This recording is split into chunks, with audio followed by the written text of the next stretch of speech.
지난주에 이어서 동일한 말씀을 가지고 다시 한번 말씀을 나누려고 합니다. 지난주에는 저희가 장로들에 대한 일반적인 큰 틀 안에서 하나님의 말씀을 살펴보았죠. 우리가 여기서 조금 오해하지 말아야 될 것은 여기서 말하는 이 장로라는 부분이요, 실질적으로 오늘날 교회에서 이야기하는 바로 목사, 장로 할 때 그 장로에 국한되지는 않는다라는 거예요. 이때 당시만 해도 이 장로라는 것은 교사, 감독, 때로는 그렇게 같이 혼용해서 사용이 되어졌죠. 그렇기 때문에 여기서 말하는 장로는 조금 더 포괄적인 의미로 오늘날 우리가 보아야 된다는 겁니다. 목회자를 포함해서 하나님이 세워주신 장로님, 안수집사님, 권사님, 혹은 영혼을 맡은 구역장님, 이러한 모든 분들이 바로 장로라는 그와 같은 큰 사명을 부름받았다라는 것을 전제로 우리가 이 말씀을 드려야 됩니다. 즉, 하나님께서 저와 여러분들에게 영혼을 맡기셨습니까? 바로 저와 여러분들이 베드로가 말하는 장로라는 거예요. 바로 그들에게 하나님께서 여러 가지 많은 권면의 말씀을 주었습니다. 지난주의 말씀을 잠시 한번 떠올려 봤으면 좋겠습니다. 하나님께서 세우신 이 장로, 교회 리더가 왜 그렇게 중요하냐라는 거예요.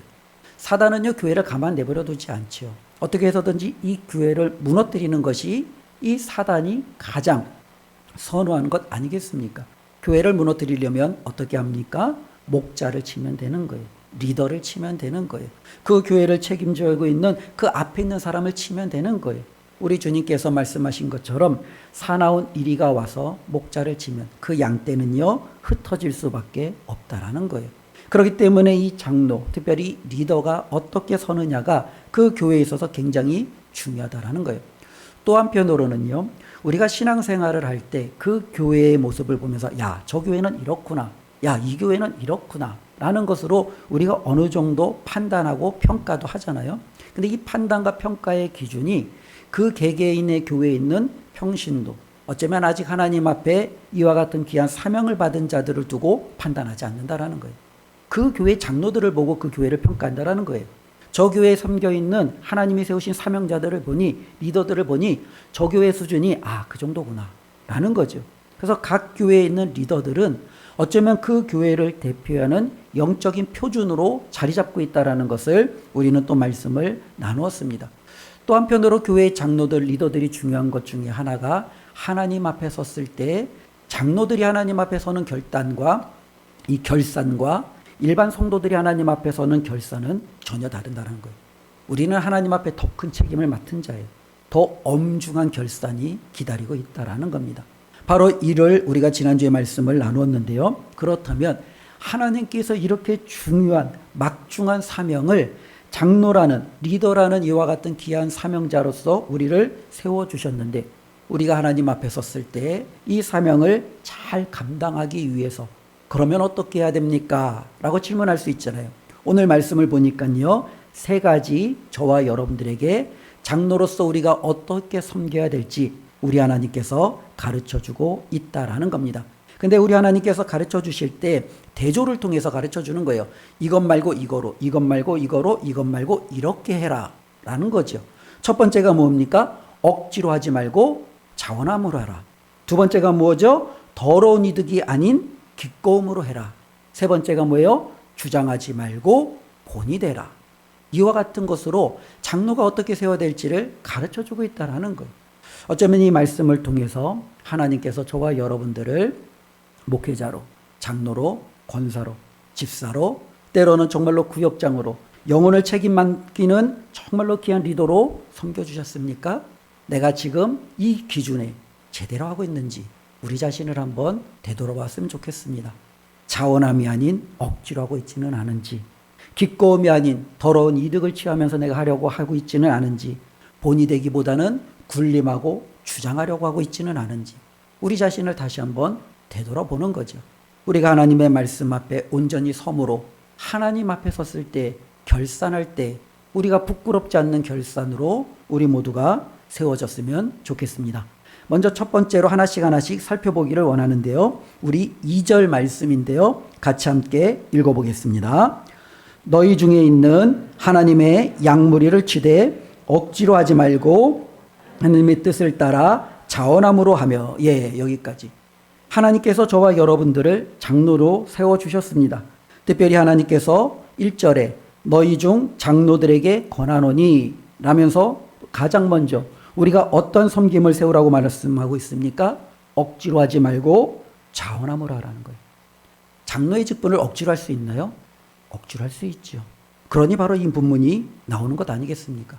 하나님이 맡겨주신 직분을 내가 자원함으로 하는 게 아니라 사람들의 눈치 보면서 하는 거죠. 체면 때문에 하는 거죠. 누군가가 강요하니까 하는 거죠. 율법의 의무감을 가지고 행하는 거죠. 마지못해 행하는 거죠. 이게 바로 뭐예요? 억지로 행하는 거예요. 억지로 행하는 것은 자기 자신에게도 굉장히 불행하지요. 때로는 그 섬김을 받는 사람들에게도 불행해요. 양쪽 모두에게 상처를 줄 수밖에 없다라는 거예요. 사람들의 눈치와 체면 때문에 그냥 나에게 있는 것을 그냥 억지로 행하는, 어쩌면 이와 같은 것은 결코 하나님께서 기뻐하시는 사명자의 모습은 아니라는 거예요. 구약에 보면 사울왕이 있습니다. 하나님께서 사울왕에게 명령을 하나 주시죠. 아말렉과의 전투를 할 것이다. 이 아말렉과의 전투할 때 이 아말렉에 있는 모든 것을 진멸하라 라는 명령을 주십니다. 진멸하라는 것은 사람, 가축, 그들에게 속해 있는 모든 것들을 다 어떻게 하라고요? 죽이라는 거예요. 그런데 이 사울왕이 아말렉과 전투를 했어요. 사람들과의 전투에서 승리를 했어요. 보았는데 이 아말렉이 가지고 있는 이 가축이 너무 실한 거예요. 그들이 가지고 있는 뭐 염소, 양, 혹은 소 이런 것들을 다 죽여버리기에는 좀 아까운 거예요. 그래서 그거를 살려두었죠. 그리고 일부의 사람도 자신의 업적을 드러내기 위해서 살려두었습니다. 사무엘이 이 사울을 만나러 왔죠. 그랬더니 이 사무엘이 보았더니 하나님의 말씀에 순종하지 않은 이 사울을 보며 그를 책망합니다. 하나님께서 당신을 왕으로 세우셨는데 어찌하여 당신은 하나님의 말씀에 순종하지 않냐고 이와 같은 일을 행했습니까? 라고 말해요. 그때 이 사울의 반응이 마치 억지로 자신의 사명을 감당하는 이와 같은 모습으로 보여주고 있다는 겁니다. 그가 뭐라고 말하냐면 내가 정말로 이 모든 것을 진멸하려고 했는데 백성들의 눈치를 보니 이 백성들이 가축을 다 죽이는 것을 원치 않아 보이더라고요. 이 백성들에게 내가 정말로 이 가축을 다 죽이면 그들이 얼마나 절망하고 실망하겠습니까? 그래서 나는 이 백성들 때문에 내가 이 가축을 살려놓은 거지 내가 정말로 무언가 흑심이 있거나 잘못된 동기를 가지고 살려놓은 것이 아닙니다. 라면서 자신이 그와 같은 변명을 해나갑니다. 그리고 여기서 그치지 않아요. 이 사울이 사무엘에게 또 다음과 같이 당부합니다. 그리고 선지자여, 만일 백성들 앞에 섰을 때 내가 잘못한 것도 있지만 그래도 내가 왕 아닙니까? 그래도 내가 이스라엘의 최고 권력자 아닙니까? 그들 앞에서 내 체면을 좀 생각해 주시오. 내가 그들 앞에서 당신에게 책망받는다고 한다면, 하나님의 말씀대로 행하지 않았다라고 하는 것이 드러난다면 얼마나 왕으로서 나의 권위와 때로는 나의 명성이 실추되겠습니까? 그러니 이 부분을 좀 참작해서 말해 주시오 라며 이 사울왕이 그렇게 이야기하는 것을 봅니다. 하나님께서 그를 왕으로 세우셨어요. 근데 왕으로 세움받은 그는 어떻게 하고 있어요? 지금 억지로 하고 있는 거죠. 사람들의 눈치를 보고 하고 있는 거예요. 자기의 체면 때문에 하고 있는 거예요. 자신에게 있어서 정말로 하나님이 그에게 맡겨주신 것에 있는 자원함보다는 억지로 그와 같은 것을 할 수 없이 해나가고 있는 그 자신의 모습을 우리는 볼 수 있습니다. 우리 중에 만일 하나님께서 귀한 장로라는 직분을 맡겨주셨는데 우리도 이와 같이 하고 있을 수 있다라는 거예요. 처음에 가졌던 하나님을 향한 열정과 때로는 자원함, 때로는 하나님에 대한 정말로 내 끓어오르는 여러 가지 많은 마음들이 지금은요, 주위 사람들이 나를 장로라고 보니까, 나를 하나님이 사오신 사명자로 보니까 눈치 보면서 적당하게 행할 수 있다라는 거예요. 우리 하나님께서는요, 하나님의 말씀을 통해서 그렇게 하지 말라라는 거예요. 그러면 억지로 하지 말고 어떻게 하라는 겁니까? 자원함으로 하라는 거예요. 이 자원함으로 한다라는 것은 우리 스스로 해나가는 거예요. 그렇죠? 우리가 이제 공부하는 학생들 있잖아요. 공부하는 학생들 보면은요, 두 부류가 있어요. 한 부류는요, 억지로 공부하는 아이들. 또 한 부류는 어떤 부류예요? 자원함으로 하는 공부. 스스로 하는 공부예요. 그렇죠? 그래서 우리가 아이들에게 보면은 뭐예요? 스스로 학습법, 자기주도 학습 이런 것들을 어마어마하게 강조하잖아요. 왜냐하면 자기 스스로 자기 주도가 되지 않는 아이들은 아무리 학원을 보내도 아무리 그에게 많은 시간을 들여도 그가 정말로 쏟은 그와 같은 어마어마한 에너지에 비해 나타나는 결과는 굉장히 제한적이에요. 그런데 어떤 친구들은요, 자기 스스로 자원함으로 공부의 목적을 알고 그것에 대해서 최선을 다했던 친구들은요, 실질적으로 나타나는 결과가 그 전에 있는 아이들하고는 전혀 딴판으로 드러난다라는 거예요. 하나님께서는 저와 여러분들이 장로로서 섬길 때, 직분자로서 섬길 때 우리가 바로 억지가 아닌 자원함으로 하기를 원하신다라는 거예요. 이사야가 환상 중에 하나님을 뵙습니다. 그가 놀라죠. 하나님을 본 거예요. 화로다 나여 망하게 되었도다. 이제 나는 죽게 되었구나. 내가 거룩하신 하나님을 배웠으니 이 죄인된 내가 이제는 남은 것이 죽음밖에 무엇이냐. 그러면서 그가 절망에 빠집니다. 하나님께서 전사를 통해서 숯불을 그의 입술에 대시며 그의 죄를 깨끗하게 속죄해 주십니다. 바로 정말로 하나님의 은혜 가운데 이 이사야가 이제 더 이상 죽음에 대한 공포와 두려움을 뒤로하고 하나님의 음성을 듣게 됩니다. 하나님께서 그 앞에서 다음과 같이 말합니다. 내가 누구를 보내며 누가 우리를 위하여 갈꼬. 하나님의 탄식을 듣습니다. 이스라엘 백성에게 하나님의 사명자를 보내야 되는데, 하나님께서 세우신 직분자를 보내야 되는데 없다라는 거예요. 내가 저들에게 정말로 가서 말씀을 선포하고 저들을 섬기고 저 양무리를 칠 누군가를 보내야 되는데 하나님의 탄식 소리가 들리는 거예요. 이사야가 뭐라고 말합니까? 주여, 내가 여기 있사오니 나를 보내소서. 하나님 앞에 자기 자신을 드리는 모습을 봅니다. 이게 바로 자원함이죠. 하나님이 보내니까 억지로 가는 게 아니에요. 하나님께서 시키니까 억지로 하는 게 아니에요. 그냥 하나님 앞에 받은 은혜가 커서 죽을 수밖에 없는 내가 하나님의 은혜로 이 생명의 연장을 받았잖아요. 하나님이 정말로 그 간절한 마음을 알잖아요. 주님, 제가 여기 있습니다. 주님, 제가 가겠습니다. 이게 바로 자원함이라는 거예요. 특별히 빌립보 교회와 이제는 데살로니가 교회가 있습니다.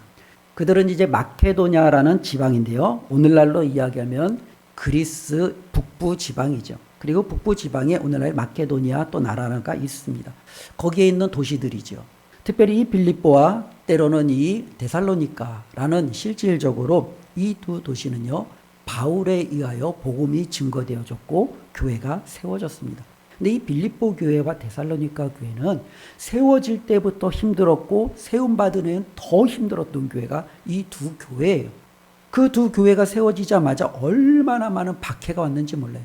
처음에는 유대인들이 박해하기 시작하고 그 다음에는 로마인들이 그 두 교회를 어마어마하게 박해하기 시작합니다. 어마어마한 환난과 어려움이 그들을 압박하기 시작합니다. 그런데 이 두 교회는요, 그러한 어려움 중에도 바울이 예루살렘 교회를 향한 그 구제와 사랑에 그와 같은 헌금에 그들이 자발적으로 동참하기를 원하고 있습니다. 그래서 고린도후서 8장에 보면 바울이 이 두 교회의 그 상황을 다음과 같이 표현을 했는데요. 환난의 많은 시련 가운데서 그들의 넘치는 기쁨과 극심한 가난이 라고요. 그들이 가지고 있는 건 뭐예요? 너무너무 많은 환난이에요. 그 환난 가운데 그들은 가난한데 그냥 가난한 게 아니라 어떤 가난이에요? 극심한 가난이에요. 근데 그 중에서 그들은 어떻게 해요? 풍성한 연보를 넘치도록 드렸느니라 라고 말하고 있다는 거예요. 이것이 어떻게 돼요? 고린도 교회는 굉장히 부자 교회였어요.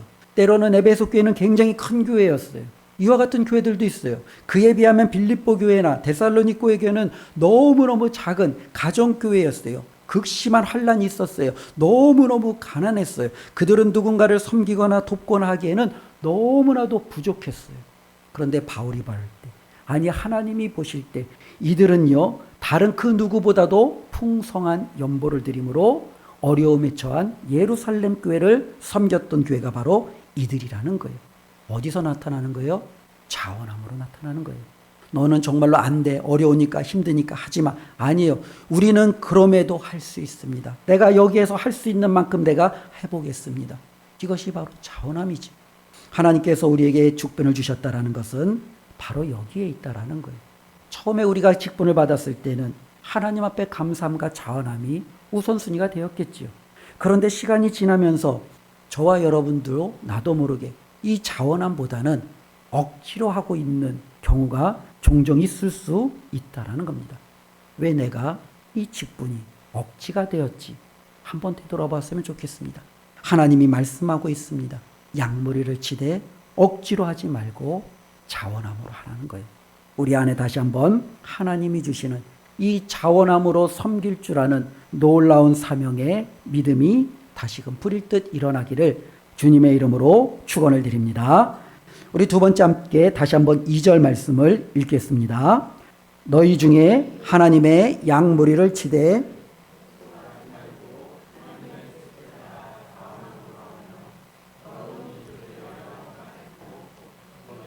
예, 두 번째는요, 더러운 이득을 위하여 하지 말고 어떻게 하래요? 기꺼이 하라는 거예요.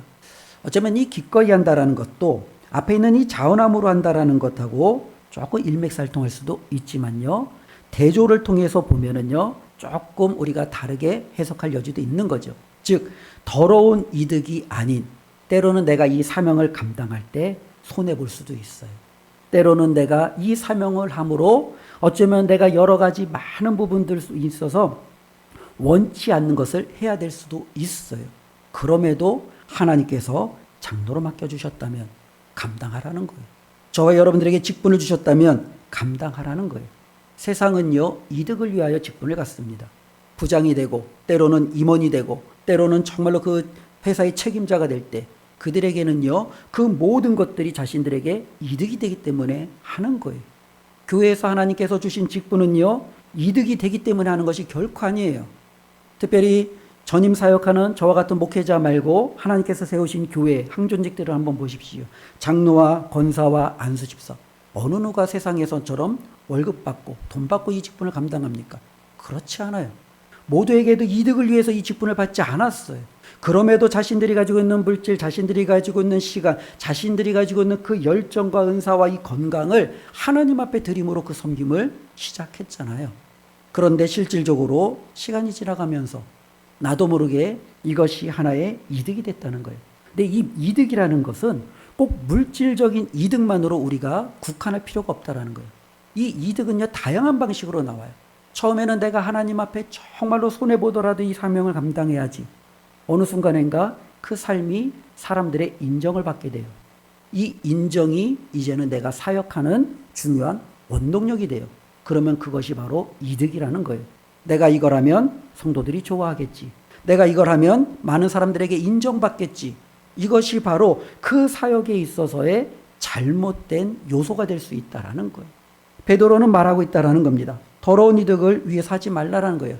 내가 이렇게 하면 보상받겠지. 내가 이렇게 하면 내 명예가 높아지겠지. 내가 이렇게 하면 사람들이 나를 우러러보겠지. 이 모든 것들은요, 하나님이 원치 않는 삶의 모습이라는 거예요.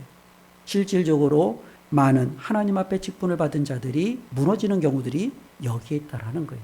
처음에는 자신의 모든 것을 내놓으면 기꺼운 마음으로 시작했다가 어느 순간인가 나의 명성과 나의 물질과 나의 명예와 때로는 눈에 보이지 않아도 사람들에게 내가 인정받고자 하는 그 수많은 모습들이 저와 여러분들로 하여금 이것을 위하여 사역하게 만드는 것으로 우리를 변질시켰다면 다시 한번 하나님 앞에 내 자신을 우리가 한번 내려놓으시고 회복해야 되겠죠. 구약에 보면은요, 발람이라는 선지자가 있습니다. 특별히 이스라엘 백성이 애굽에서 나와 가나안 땅으로 들어가는 중에 모압 왕 발락이 그 이스라엘 백성을 막아섭니다. 근데 막아섰는데 이 이스라엘 백성을 어떻게 할 방법이 없는 거예요. 왜냐하면 이 발락이 보니까 이 이스라엘 뒤에는 하나님이 떡 하고 버텨 있으니 이 이스라엘을 자신의 힘으로 어떻게 할 용기가 때로는 어쩌면 방법이 나오지 않는 거예요. 그래서 이 모압 왕 발락이 발람이라는 선지자에게 찾아가서 그를 꼬드깁니다. 그냥 꼬드기지 않죠. 내가 너에게 너가 감당 못할 엄청난 물질을 주겠다. 너가 정말로 감당할 수 없는 명예와 지위도 내가 너에게 주겠다. 그러니 너는 가서 이스라엘을 저주하라 라는 그와 같은 부탁을 합니다. 발람이 그 부탁을 듣고 나아가려고 했는데 하나님의 말씀을 통해서 하나님의 뜻이 아니라는 것을 알았어요. 그럼에도 모압 왕 발락이 계속적으로 발람 선지자를 꼬드기니까 그는 어떻게 해요? 그 꼬드김에 넘어가 이스라엘을 저주하는 그 자리에까지 나아가게 됩니다. 이것이 바로 더러운 이득을 위해서 받은 사명자의 모습이라는 거예요. 하나님의 뜻이 분명히 있어요. 근데 그 하나님의 뜻보다 내 명예와 내 이득과 내가 얻고자 하는 것들이 점점점 커지다 보니 이것을 내가 우선순위 두고 하나님의 뜻을 전혀 염두에 두지 않냐고 자신의 이득을 위해서 어쩌면 이 직분을 감당할 수 있는 그 모습을 가진 사람들이 나타나기 시작했다라는 겁니다. 베드로는 말합니다. 그와 같은 더러운 이득을 위해서 우리의 직분을 감당하지 말라라는 거예요. 우리 주님께서 저와 여러분들이 기꺼운 마음으로 감당할 수 있는 여러 가지 말씀을 가르쳐 주셨는데요. 그것 하나가 우리가 잘 알고 있는 선한 사마리아인입니다. 분명히 내 이웃이 누구냐에 대한 우리 주님의 답변이지만 또 한편으로는 하나님께서 기뻐하시는 사명자의 모습이죠. 그는요, 강도 만난 자를 섬길 때 엄청난 많은 손해를 봤어요. 물질의 손해를 봤어요. 시간의 손해를 봤어요. 무엇보다도 그 자신이 동일한 위험에 노출될 수 있는 그 어려움에 자기 스스로를 던지는 손해를 봤어요. 그럼에도 그는 그것을 감당했어요. 율법사에게 우리 주님이 말씀하시는 것은 무엇입니까? 너도 가서 이와 같이 하라는 거예요. 율법사는 분명히 하나님께서 세워주신 사명자예요. 어쩌면 오늘 본문의 말씀처럼 하나님께서 그에게 맡겨주신 이스라엘이라는 양무리를 치는 장로예요. 그가 정말로 해야 될 것은 무엇입니까? 내 이득이 아니라 내 모든 것이 손해본다 할지라도 이 선한 사마리아인처럼 내 물질과 시간을 들여 하나님의 양무리를 치는 것. 이게 바로 하나님께서 세워주신 사명자에게 요구되어지는 모습 아니냐라는 거죠. 바울은 스스로에게 말합니다. 나에게도 권리가 있다라는 거예요. 내가 복음을 전함으로 내가 너에게 요구할 권리가 있다라는 거예요. 사도로서의 요구, 복음 전도자로서의 요구, 내가 마땅히 받아야 될 많은 요구들이 있다라는 거예요. 그럼에도 바울은 말합니다. 내가 이것을 행함으로 내가 너희를 섬기는 일에 하나님의 복음이 증거되는 일에 혹시라도 장애가 된다면 나는 이 모든 것을 내려놓겠다라는 거죠. 이것이 바로 기꺼움으로 섬기는 모습입니다. 우리 안에 하나님께서 세워주신 직분자 여러분, 다시 한번 내가 하나님 앞에 귀한 직분을 받았는데 어떠한 자세로 하나님 앞에 이것을 감당해야 되는지 우리의 주님의 말씀을 듣기를 원합니다. 그리고 이것이 저와 여러분들의 심령 가운데 다시 한번 하나님이 맡겨주신 이 직분 앞에서 새로워지고 우리가 하나님 앞에 섰을 때 자신 있게 우리 자신을 드러낼 수 있는 밑거름이 되기를 주님의 이름으로 축원드립니다. 우리 3절 말씀 함께 읽어보겠습니다. 맡은 자들에게 주장하는 자세를 하지 말고 양 무리의 본이 되라. 이 3절 말씀을 보면 세 번째 하나님께서 장로들에게 요구하시는 사역의 모습이죠. 맡은 자들에게 어떤 자세요? 주장. 근데 이 주장이라는 자세는 조금 우리가 일반적으로 쓰는 단어는 아니에요. 오늘 일반적으로 우리가 쓰는 단어로 한다면 주장이 아니라 굴림이에요. 실질적으로 뭐예요? 맡은 자들에게 굴림하는 자세를 하지 말고 어떻게 해요? 그들의 본이 되라는 거예요. 세상에는요 당연히 굴림이에요. 그렇죠? 제가 뭐 직분에 대해서 뭐 큰 틀만 알겠지만 직장도 마찬가지 아니에요? 대리가 위에 과장 위에 부장 위에 상무가, 상무 위에 또 다른 임원과 때로는 사장들이 어떻게 해요? 그들을 굴림하잖아요. 그들에게는 당연히 이것이 당연하고 마땅한 거예요. 그런데 교회 안에는요 이 굴림이라는 것이 들어설 여지가 없는 거예요. 장로이기 때문에 때로는 안수집사와 때로는 권사 위에 있느냐? 아니라는 거예요. 때로는 내가 정말로 구역장이니까 구역원들은 내 밑에 있느냐? 아니라는 거예요. 우리가 섬겨야 될 하나님 앞에서의 직분자의 삶의 모습은 우리는 결코 굴림의 자세로서 이 사명을 감당할 수 없다라는 거예요. 왜 그러냐면 실질적으로 저와 여러분들이 교회 안에서 섬기는 일이 무엇입니까? 양무리를 치는 거예요. 우리 2절 말씀인데요. 다시 한번 2절 말씀 그 앞부분만 한번 읽어보겠습니다. 2절 시작. 너희 중에 있는 하나님의 양무리를 치되. 예, 여기에요. 저와 여러분들이 하나님께서 장로로 세워주셨어요. 구역장으로 세워주셨어요. 뭐에 세워주셨어요? 양무리를 치라고. 그런데 그 양무리가 누구의 양무리예요? 하나님의 양이에요. 그러니 당연히 우리는 그 양무리를 저와 여러분들의 마음대로 주장하고 굴림하고 내 뜻대로 칠 그 어떤 권한도 우리에게는 없어요. 그 모든 권한은 누구에게만 있어요? 오직 하나님께만 있는 거예요. 하나님께서는 자신이 하는 그 일에 저와 여러분들을 하나님의 동역자로, 하나님과 함께 일하는 자로 세워주신 거예요. 그러니 우리는 그 양무리를 칠 때 그 양무리가 하나님의 뜻에 부합되게끔 우리는 행해 나가는 거죠. 실질적으로 그렇게 하기 위해서 우리는 어떻게 해야 되느냐? 그들을 통제하려거나 그들을 지배하려거나 그들보다 내가 더 높은 자리에 있으니 당연히 그들은 내 뜻에 따라가야 된다. 이와 같은 것이 아니라는 거죠. 저와 여러분들이 섬길 때는요, 그들에게 본이 되는 모습으로 섬겨야 되는 거예요. 말로써 섬기는 게 아니에요. 우리의 삶으로 그들에게 본이 되는 거예요. 이것은 우리가 너무나도 많이 들어왔던 말씀입니다. 말로써 섬겼던 사람들이 있어요. 누구죠? 바리새인과 서기관들이. 그들은 예수님 앞에 어떠한 말씀을 들었습니까? 독사의 자식들아, 화 있을진저, 외식하는 자들아, 어마어마한 책망을 들었어요. 그들은 주님 앞에 그 책망을 들었을 때 그들은 너무너무 깜짝 놀랐어요. 자기들은 주님 앞에 이와 같은 책망을 들을 만한 사람이 아니라고 생각했을 거예요. 주님, 우리는 일주일에 2번씩 금식도 합니다. 11조도 빼먹지 않습니다. 주님 앞에 나아가 제사하는 일에 우리가 얼마나 많은 열심과 열정을 가지고 있는지 주님 아십니까? 오늘날의 많은 하나님 앞에 귀한 사명자들도 그렇게 말할 수 있겠지요. 주님, 저는 주일을 빼먹지 않습니다. 헌금을 저는 강탈하지 않았습니다. 저는 주님 앞에 시간에 있어서 제가 드려야 될 부분은 언제든지 제가 아낌없이 드렸습니다. 그런데 우리 주님께서는요, 말씀하고 있다는 거예요. 그와 같은 모든 것들이 굴림과 지배 모습으로 나타났다면, 말만 하고 그들에게 정말로 본이 되는 모습으로 나타나지 않았다면 우리 주님은 그것이 잘못되었다라는 거예요. 우리는요, 말로써 예배하는 자가 아니에요. 예배를 드림으로 저와 여러분들이 그 드려지는 예배를 누군가가 보므로, 아, 예배는 저렇게 드리는구나. 예배는 저기 장로님처럼, 저 권사님처럼 내가 그렇게 예배를 드리는구나. 우리는 앞에서 정말로 대표 기도하면서 이 기도로 사람들에게 영향력을 끼치는 게 아니라 정말로 묵묵히 자기 자신의 자리 앞에서 기도할 때 그 기도하는 모습을 통해서 하나님 앞에 나올 때는, 아, 저렇게 내가 기도하면 되겠구나. 우리는 그 모든 것을 어떻게 해요? 본으로서 보여주는 그와 같은 삶이라는 거예요. 말로써 이거에 저거에 지시하는 것이 아니라 내가 있는 그 예배 자리에서 내가 섬기는 그 자리에서 저와 여러분들이 하나님 앞에 본이 되는 그 모습을 보일 때 우리의 양들은요, 그 모습을 보고 그들은 무럭무럭 자라고 하나님의 뜻 가운데 세움을 받는다라는 거예요.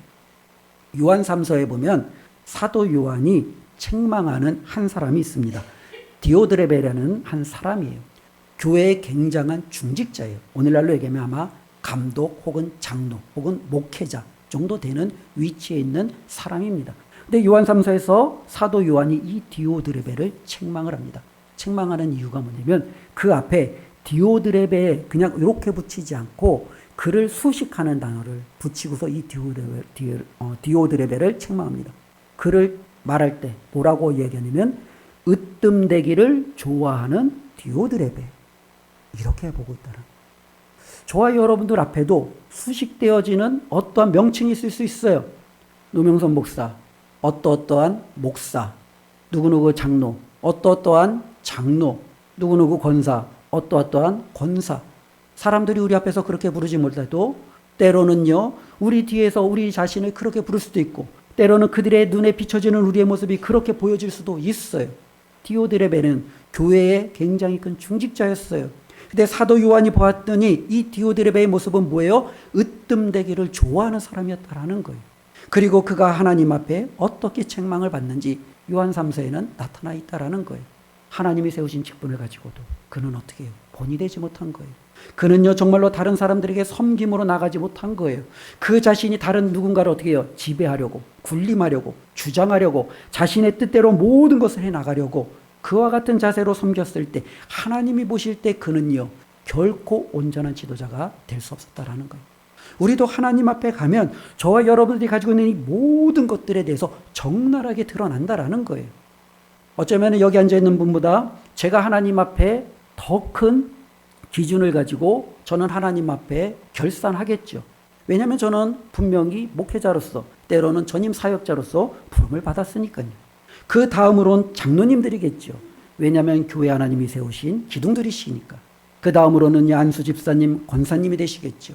그 다음으로는 구역을 책임진 우리 구역장님들이 되겠죠. 우리 모두가 이 직분을 받았다라는 것은 내가 정말로 직분자로서 내가 이제 1년 동안 이 직분자로서 이름을 부름을 받고 끝나는 게 아니라 하나님 앞에 우리는 분명히 이 부분에 대해서 결산할 때가 있다라는 거예요. 그래, 내가 그때 너에게 맡겨준 그 역할 어떻게 감당했니? 너는 목사로서 30년 동안 어떻게 섬기다 왔니? 너는 장로로서 20년 동안 어떻게 섬기다 왔니? 내가 너에게 맡겨주신 그 정말로 구역장의 그 구역원들을 너는 어떻게 섬기다 왔니? 우리 하나님은 분명히 이 모든 것에 대해서 결산할 때가 있다라는 거예요. 이것이 어쩌면 우리에게 조금의 두려움이 되었으면 좋겠어요. 조금의 우리가 하나님 앞에 내 자신의 마음을 다잡는 동기가 되었으면 좋겠습니다. 오늘 하나님께서는요, 바로 이와 같은 것을 우리에게 주셨어요. 다시 한번 오늘 말씀을 정리를 해보겠습니다. 하나님께서 교회에 장로를 세워주셨죠.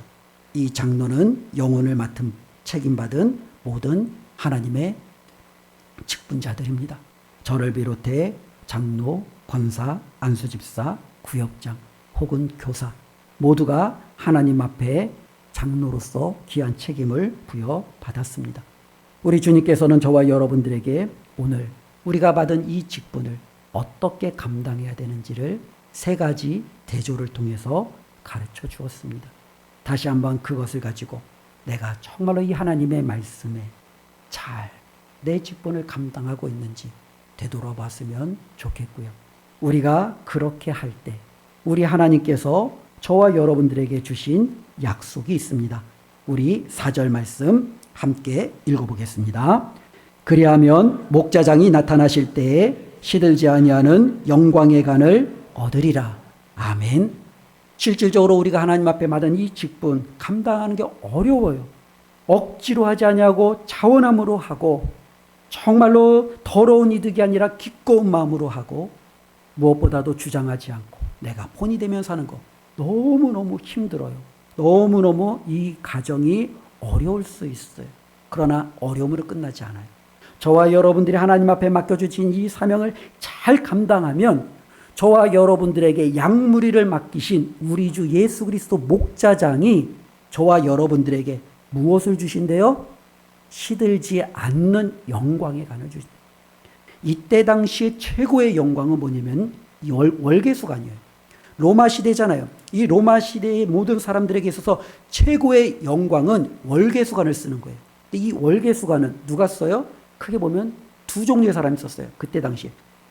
첫 번째 사람이 누구냐면 경기에서 우승하는 사람이 월계수관을 써요. 그 경기에서 1등이죠. 오늘날로 얘기하면 금메달이죠. 어쩌면 그와 같은 모든 사람들을 다 제치고 그 경기에서 우승한 사람에게 월계수라는 관을 씌웁니다.